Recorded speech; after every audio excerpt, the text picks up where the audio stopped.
So friends शुरू करते हैं आज की वीडियो और देखते हैं आज की अपनी पहली फ्रेजल वर्ब।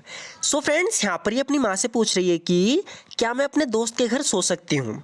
इस तरीके से हम पूछते हैं कि क्या मैं अपने दोस्त के घर सो सकती हूँ या सो सकता हूँ। तो किसी के घर सोना, इसके लिए एक फ्रेजल वर्ब का यूज़ होता है अलग से, और वो फ्रेजल वर्ब है स्लीप ओवर। स्लीप ओवर का मतलब होता है कि किसी और के घर सोना। तो यहाँ पर इसलिए अपनी माँ से पूछ रही है कि can I sleep over at my friends house. Can I sleep over at my friends house. तो कौन सी फ्रेजल वर्ब का यूज़ हुआ है? स्लीप ओवर, जिसका मतलब होता है किसी और के घर सोना। तो यहाँ पर ही पूछ रही है कि can I sleep over at my friends house, क्या मैं अपने दोस्त के घर सो सकती हूँ। आगे कह रही है कि क्या ठीक रहेगा अगर आज रात में एमा के घर सो जाऊँ। एमा इसकी दोस्त का नाम है, तो पूछ रही है कि is it okay if I sleep over at Emma's house tonight. Is it okay if I sleep over at Emma's house tonight. क्या ठीक रहेगा अगर आज रात में एमा के घर सो जाऊं। Is it okay if I sleep over at Emma's house tonight. वो अपने अंकल के यहाँ रह रही है। आगे बता रही है कि she is staying at her uncle's house. अगर घर की बात होती है कि वो अपने अंकल के घर रह रही है तो हम इस तरीके से बोलते हैं she is staying at her uncle's house. लेकिन यहाँ पे कह रही है कि she is staying at her uncle's, इसका मतलब है कि वो अपने अंकल के यहाँ रह रही है क्योंकि उसके माता पिता कुछ दिन के लिए ऑस्ट्रेलिया गए हुए हैं। Because her parents have gone to Australia for a couple of weeks. Because her parents have gone to Australia for a couple of weeks. कह रही है कि क्योंकि उसके माता पिता कुछ दिनों के लिए ऑस्ट्रेलिया गए हुए हैं। Because her parents have gone to Australia for couple of weeks.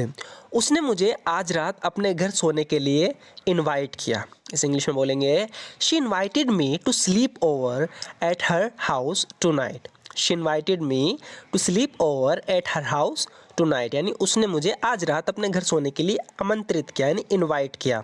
तो वही बात हो गई यहाँ पर किसी के घर सोना। फिर से हम स्लीप ओवर फ्रेजल वर्ब का यूज़ करेंगे। She invited me to sleep over at her house tonight. मैं कामयाब नहीं थी इसलिए वो मुझे नीची नज़रों से देखते थे। तो यहाँ पर एक फ्रेजल वर्ब का यूज़ हुआ है look down on. Look down on, इसका क्या मतलब है? इसका मतलब होता है कि किसी को अगर हम लुक डाउन ऑन करते हैं, लुक डाउन ऑन समवन का मतलब होता है कि हम उसे नीची नज़रों से देख रहे हैं, यानी हम उसे अपने से नीचा समझ रहे हैं, उसे गिरा हुआ समझ रहे हैं। तो यहाँ पर ये बता रही है कि मैं कामयाब नहीं थी इसलिए वे मुझे नीची नज़रों से देखते थे। अपनी दोस्तों के बारे में बता रही है कि आई wasn't successful so they looked down on me. I wasn't successful so they looked down on me, यानी मैं कामयाब नहीं थी इसलिए वो मुझे नीची नज़रों से देखते थे। मुझे लगता है वे मुझे नीची नज़रों से देखते थे क्योंकि मेरे पास नौकरी नहीं थी। उन सब के पास नौकरी थी, इसके पास नौकरी नहीं थी। तो बता रही है कि I think they looked down on me because I didn't have a job. I think they looked down on me because I didn't have a job. कह रही है कि मुझे लगता है कि वो मुझे नीचा समझते थे, यानी नीची नज़रों से देखते थे क्योंकि मेरे पास नौकरी नहीं थी। I think they looked down on me because I didn't have a job. हमें गरीबों को नीचा नहीं समझना चाहिए, यानी उन्हें नीची नज़रों से नहीं देखना चाहिए हमें गरीबों को। यहाँ पर ही बता रही है कि we should not look down on poor people. We should not look down on poor people, यानी हमें गरीब लोगों को नीचा नहीं समझना चाहिए, उन्हें नीची नज़रों से नहीं देखना चाहिए। We should not look down on poor people. आगे बोल रही है कि sometimes rich people look down on other people who do not have much money. आगे बता रही है कि कभी कभी जो अमीर लोग होते हैं वो उन लोगों को जिनके पास पैसा नहीं, उन्हें नीची नज़रों से देखते हैं। तो यहाँ पर हमने काफ़ी सारे सेंटेंस देखे हैं। कौन सी फ्रेजल वर्ब के? लुक डाउन ऑन, इसका मतलब होता है किसी को नीचा समझना है, नीची नज़रों से देखना। Sometimes rich people look down on other who do not have much money. अपने काम को बढ़ने मत दो, यानी कि अपना काम जल्दी जल्दी ख़त्म करो, तुम काम पे ध्यान दे नहीं रहे, वो बढ़ता जा रहा है। तो यहाँ पर ये समझा रहा है कि अपने काम को बढ़ने मत दो। इस इंग्लिश में बोलेंगे don't let your work pile up. तो यहाँ पर पाइल अप फ्रेजल वर्ब का यूज़ हुआ है, इसका मतलब होता है क्वांटिटी में बढ़ना। तो यहाँ पर बता रहा है कि don't let your work pile up, यानी अपने काम को बढ़ने मत दो। काम को कल तक के लिए मत टालो, यानी जो काम है इसे अभी ख़त्म करो, इस काम को कल तक के लिए मत टालो। कह रहा है कि don't put of. Put off का तो बार बार मैं बताता हूँ, वही मतलब है टालना। Don't put off the work till tomorrow. Don't put off the work till tomorrow, यानी काम को कल तक के लिए मत टालो। Don't put off the work till tomorrow, इस तरीके से कह सकते हैं जो तुम आज कर सकते हो उसे कल तक के लिए मत टालो। Don't put off what you can do today till tomorrow. Don't put off what you can do today till tomorrow, यानी जो तुम आज कर सकते हो उसे कल तक के लिए मत टालो। Don't put off what you can do today till tomorrow. तुमने स्कूल से कुछ दिन की छुट्टी ली। यहाँ पर किसी से कह रही है कि you took a few days of from school, यानी काफ़ी दिन से तुम स्कूल नहीं आए, तुमने स्कूल की छुट्टी ली काफ़ी दिन से। You took a few days of from school, यानी तुमने स्कूल से कुछ दिन की छुट्टी ली। तुम पिछड़ रहे हो।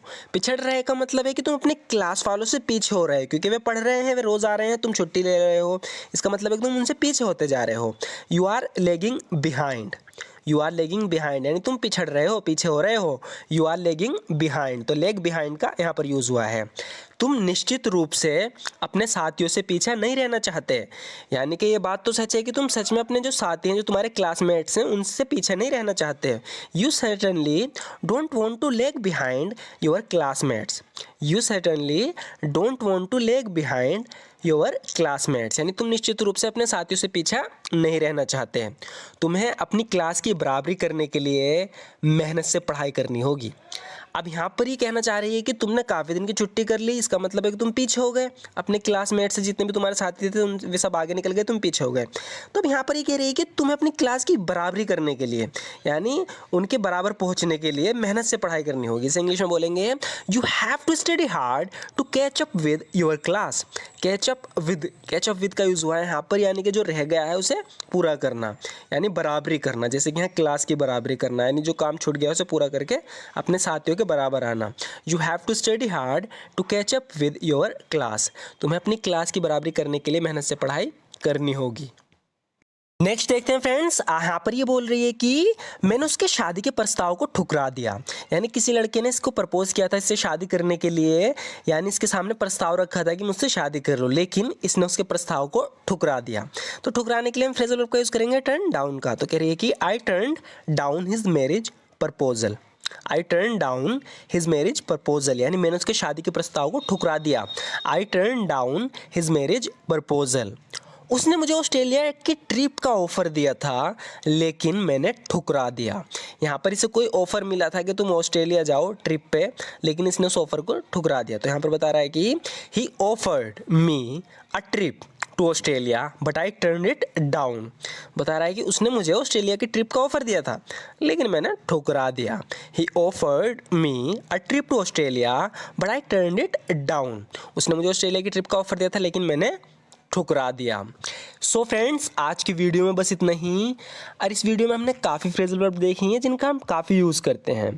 तो अगर आप इस तरह की और भी वीडियोस देखना चाहते हो और अपनी इंग्लिश को इम्प्रूव करना चाहते हो, इंग्लिश अच्छे से बोलना चाहते हो, तो हमारे चैनल को ज़रूर सब्सक्राइब कर लेना, क्योंकि इस तरह की वीडियोज़ यहाँ रेगुलर अपलोड होती रहती हैं। तो अगर आपको ये वीडियो अच्छी लगी तो लाइक ज़रूर कर देना। Thank you so much for watching this video friends.